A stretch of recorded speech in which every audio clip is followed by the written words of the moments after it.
Hi guys, welcome back to another video. My name is Omboy and this is Millennial Immigration Consultancy. If you're new to this channel, kindly subscribe, and if you're not new, welcome back. Here we talk about matters immigration, consultancy, assistance, and we try to answer any questions and offer any kind of assistance that you may need.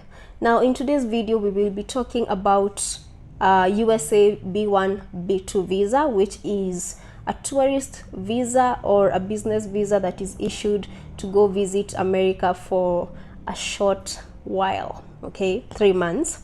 And I'm not going to talk about the application or the documents that are needed, not because they are not important, but I feel that I have already talked about the documents that are needed for the Australian visa in the previous video. By the way, if you haven't watched that, go back and check it out. So you know what, all these visa applications require pretty much the same documents. So if you can go watch the Australian video, I think you can get the same idea for the documents that will be required. Well, in today's video we will focus on 13 questions that you're most likely to get asked when you attend your interview, and how to answer them, and the do's and the don'ts.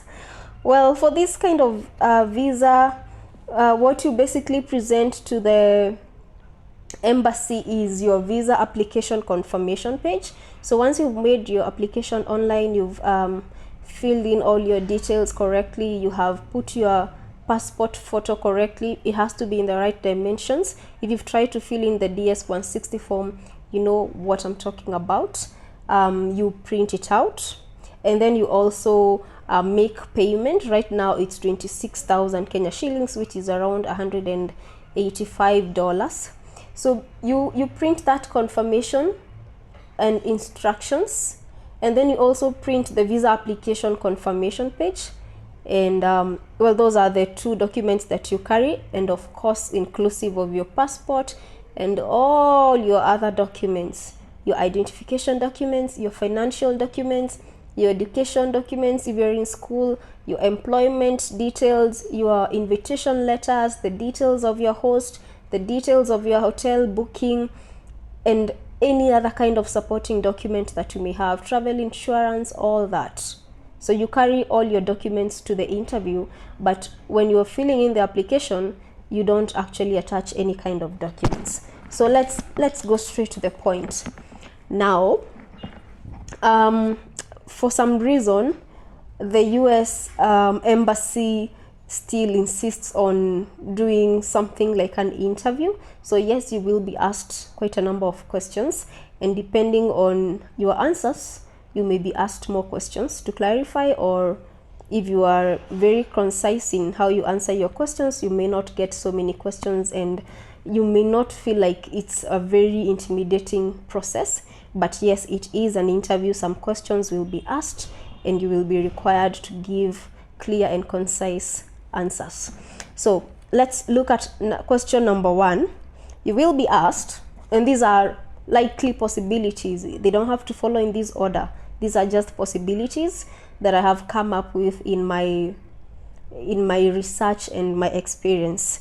So the first question you're most likely to be asked is, well, what is the purpose for your visit? And even before we can look at this first question, let me first tell you guys, when you go there are things you need to make some preparations. Besides preparing your documents, also prepare yourself. For example, put on official wear, dress smartly. Do not put on jeans or leggings or stockings or very informal kind of wear. Put on a nice shirt if you're a man, tuck it in. Put on some nice pair of pants if you're a lady. Dress formally, be smartly dressed. That creates a good impression with the visa officer. And when you get there, put on a smile and say hello. And if they ask you how are you doing, you say, I'm doing fine, thank you. You answer in a polite manner, the way you were taught in school. So you have to look at something like that. Dress nicely and speak nicely. Definitely use English. You cannot use Swahili or your mother tongue. So yeah, dress nicely, speak nicely, and stick to English. If you don't understand a question or you didn't hear it so well, you just ask them to repeat it politely, of course. Remember, this is the person who has the the power to deny or to grant your visa. It doesn't matter the applications, the amount of documents you have carried.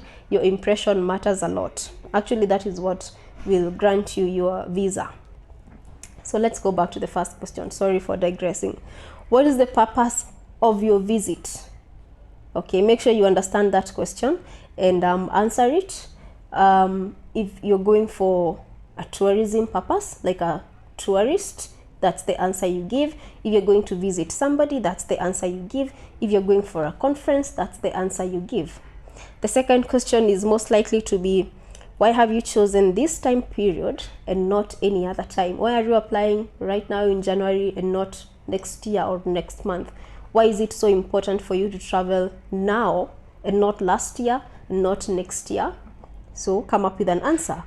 You can say something like, well, I'm attending a conference and it is scheduled for this and this date, and that is why I have applied right now. If you're a student in university and you're on your holiday, school holiday, you can say that that's because we were on school holiday, we were on school session, and now we are on holiday, and that is why I'd like to use this 3 months or 2 months holiday break to go and visit the United States of America. If you can also give an answer like, I was unwell, or I was saving up the right amount of money to be able to afford this trip, or there was COVID 2 years ago, that is why I could not travel. So give your reason. Everybody has a reason why you're traveling now and not next year. Be objective and be transparent and honest. The third question could be, how long will you stay in America? And can you fulfill your purpose in a shorter time period? Remember, this visa is a tourist visa. It's a short-term visa. You're not supposed to go and overstay there. So the question is, how long will you stay there? Is it 1 day? Is it 10 days? Is it 15 days? Is it 21 days? Is it 1 month? And can you do it faster? Can you finish your business and go back to your home country in a faster period? So make sure to answer those two questions. And obviously, if you can do your business faster and go back to your home country, always say, yes, I can. As soon as I'm done with my conference, I plan on coming back. In fact, I have already reserved my flight ticket to come back. Obviously, it's a flight reservation. It's not a real ticket. Don't waste your money. The fourth question could be, is there a place for you to stay? They want to know. Remember, United States of America, it's a very huge country with so many states. Where exactly will you be? Are you staying in somebody's home, or are you staying in a hotel, or is it a school accommodation? Where will you be? Okay, so you give the right answer. If it's somebody's home and that person has sent you an invitation letter, make sure that the address you're about to provide to the visa officer, because they are checking your documents as you give your answers, is corresponding with whatever has been written in an invitation letter. So cram that address, okay? 456, this and this street, this and this county, Orange County, California. Know your address is right.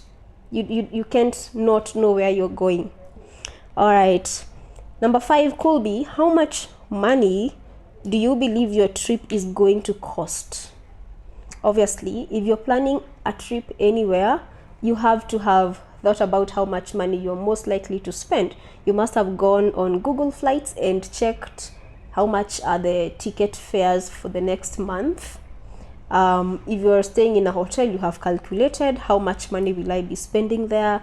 What about the miscellaneous costs? So you know approximately how much money. So give a direct answer. Say, I have approximated between paying for the air ticket and the accommodation and other expenses I may have, maybe paying a taxi or ordering food and all that, I have maybe approximated around 800,000. So give precise information. And then the other question that follows this one is, prove it. So how do you prove that you can afford to pay for that trip? Obviously, you need to have a bank statement. And if you say that your trip is going to cost 800K, at least have 800K in your bank account balance. So remember, as I said, this officer is listening to what you're saying and checking your documents and seeing, are they matching? Are they corroborating? Is that information, matching with each other, or has somebody coached you on what to answer? Number 6 is, can you reserve a flight? I feel like this is a trick question because well, it is a trick question, but the answer is yes, I can reserve the flight as soon as my visa is issued. Obviously, it's stupid to reserve a flight ticket before you have been given a response, because some of these companies will not refund your ticket, and the ones that refund your ticket will fine you. So you can always say that I do plan on reserving a flight ticket. Actually, I already have, but I will definitely buy a real flight ticket as soon as my visa is issued. A flight ticket is something you can do in a couple of minutes. Number 7, have you ever traveled to the United States before? Now, it's a question of yes or a no. Just be truthful. That's straight to the point. Number 8, who will you be visiting? That is very important. The question of who will you be visiting is, what is their name? What is your relationship with this person? And is this person your host? Is this person the same person who has invited you? And if you visit one person, is there anybody else you will be visiting in the course of your visit? So it's a question of, I will be visiting so and so. She is my sister-in-law. She has been in America since 2010. She went there on a green card. And that is the person I will be visiting. Besides her, she does not live alone. I will also be staying together with her children, who are my nieces, her husband. Give a very direct and give a very detailed answer. Give all the information that this person needs to hear. Don't just say, oh, I'm visiting my friend. Who is your friend? Do they have a name? Okay. Yep. Question number 10 is, what is your annual income? This question is asked to gauge whether you can basically afford to go there, and if you even plan on coming back. So remember, one of the documents that you present when you're applying for this kind of a visa is your financial ties, your social and economic ties to your home country, and that is inclusive of your job or of your business. So if you're asked what is your annual income, it's annual, guys. This is Kenya. We might think you're being asked your monthly and you say you're 30,000. Actually, it's annual. So do the math. Haraka haraka. See what you make per month. Do times 12. That's your annual income. And they are checking if this one relates with what is in your bank statement, relates with what is in your pay slips. Okay, so just give an honest answer, but the question is annual income, because if you make very little money and you're trying to go there, you may get denied a visa because you don't make sufficient income for you to for it to make you or compel you to come back to your home country. Question number 11 could be, how can I be confident you will come back? So now you're being asked, if you go there, if we give you a visa to go there, will you really come back? What is making you come back in this country? What do you have left? Is it a family? Is it your businesses? Is it your investments? Is it an ailing parent? Is it further studies in your home country? What? How can I be confident you will come back to your home country? This is your opportunity to shine. Explain your social and economic ties. Say that you have a family here that you will come back to. Prove with their birth certificate. Prove with a marriage certificate. I have businesses here. Prove with business certificates. Prove with investments like real estate, logbooks, title deeds, and all these other kind of investments that would tie you to your home country. Prove if you have an ailing parent. Prove with a medical report that maybe states you as the primary caregiver. That is the question. If you're in school, maybe you're doing your master's or your undergrad, prove with all that documentation. That is how they will know. And also state that I genuinely do intend to come back as soon as possible because my life is here. It's a visit visa. You're not going to work, you're not going to study, you're not going to the hospital, you're going to visit and come back. Okay, number 12, do you have a letter of invitation? If yes, can I see it? Now, there's a myth that I want to debunk. A letter of invitation is not a compulsory document. It is not necessary. It is not even advisable. You may or may not have it. It doesn't make a difference for your case. In fact, some letters of invitation will deny your chances of getting a visa, and this is how. Allow me to explain. So, assuming you say this and this person is your host, this is the person who has written a letter of invitation to you, and you give their information, you give their passport, their driving license, and where they live. And that officer checks through the system and finds out that, oh, oops, this person inviting you has been arrested for this and this reason, or the social security number, and they have some issues with the law, you will get denied. So it's even better to go without a host or a letter of invitation from anybody, because you can always travel to a new country and book a hotel. You do not need anyone. But if you do have a letter of invitation and you're asked that question, if you say yes, then you better have it. You better have that letter of invitation. And I think I'll do another video on how to write a letter of invitation, because I have been seeing some things that are not letters of invitation, but that's a video for another day. So if yes, then you present that letter of invitation. Make sure it has the details of that person inviting you, a full address, their phone number, their email. It's addressed to the embassy. It has stated clearly the dates that you will be traveling and how that person will be accommodating you. Are you just going to be living with them? Are they covering all your expenses while there? It has to be very detailed. And also let it show the relationship between you and that person inviting you. And last but not least, the question could be, who will look after your home while you're gone? So this is again a question of, how do I know you will come back? If it looks like you are abandoning yourself and your life here, that's a red flag. So if you're asked who will look after your home while you're gone, well, you can say it's your spouse or your sibling or your sister. So if you have a child who is a minor, then who is gonna look after that child? Is it your partner? Are you going to leave your child with your mom? Or you have to give a reason. And what about this business that you say you are running? Who will be running that business for the 3 weeks that you'll be away? Okay, if you're employed, who has that job been left to do? All that should be written clearly in your the letter that you get from your employer, the consent letter, or the letter that you get from your school.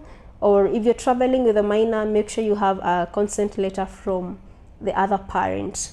So basically, guys, those are the 13 questions that you're most likely to get asked when you go for your interview at the US Embassy.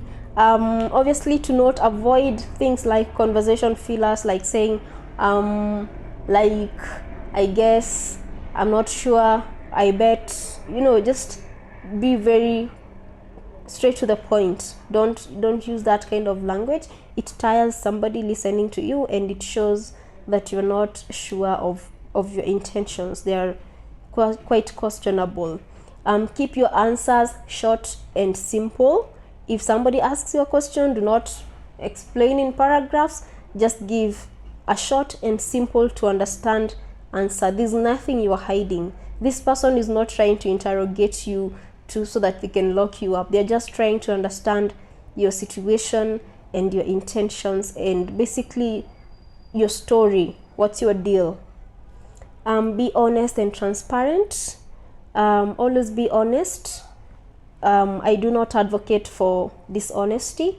Present the correct documents. Be honest about your intentions. If you really want to go and stay there permanently, you can always apply for a green card. If you want to go study, you get a student visa. So if you want to go visit, then you should definitely be intending to come back. Obviously, do not be nervous. You know, a sign of questionable behavior is when somebody is very nervous, even if the environment feels very intimidating and all the security at the gate have asked you if you have a power bank or a charger or a mobile phone, and you're being, you know, frisked all around. Don't be nervous. Present yourself in a very calm and composed manner in front of that visa officer. You can definitely not be having sweaty palms. Anxiety will not help you in this moment. Be very confident. Be confident in your course and explain yourself very well, and most likely you're gonna get the visa. The good thing with America, by the time you're leaving that interview, you already know if your visa is approved or denied. So this is your opportunity to do things and do things right, because the moment you get a negative answer, it just stains, you know, your future applications. So it's better to get it right the first time. Something else is use clean documents, make them colored, make them clear. So if you have a faulty printing machine, make sure that the documents are done in a proper way. If you had laminated your birth certificates and all those other documents that we as Kenyans like to laminate, take off that lamination paper, present those certificates without the lamination, and make sure that they are clean, very clean, not torn, no dog ears, just clean documents. Actually carry them in a folder. Don't carry in an envelope. Just buy a folder for that particular purpose. Buy a folder, put your documents well, arrange them in order of importance, if I may call it that. So start with your identification documents, go to the financial, economic ties, your CV. Sometimes they even ask for your CV, your employment details, and other supporting documents at the bottom. Obviously, do not be late. You have to keep time. I don't even have to tell you this, because if you get there late, you will definitely not be allowed to attend your interview. And now this will just be, I mean, they're going to punish you for that, because if you try to book another date, then that will be a problem. So basically, just have a positive attitude. Say hello. You cannot be mad. Yeah, just leave your attitude at home and have a very strong and positive interview. So that's it about the 13 questions and the do's and don'ts. I hope you find this video helpful. I will be talking about the issue that we are currently facing, which is the nearest dates of appointments right now are in next year. And I think, well, there is a way that you can get an earlier date of appointment, but I think I'm going to do that video some other time. So that's it today. Thank you so much for watching. If you liked this video, please give us a thumbs up and share and subscribe. If you have any questions, you can always visit our offices at Anpemu Building, first floor, Ngara Road. It's near Equity Bank. When you're at Equity Bank, the other side there's Total Energies. That same lane, there is a building which has Holiday Driving School. That's the building you come to, first floor. At the reception, ask for Wamboi. I am charging for consultation, which is 1,500 Kenya shillings, to see me and have your answers, have all your answers that you may need. So thank you so much, guys, and have a good time. Bye.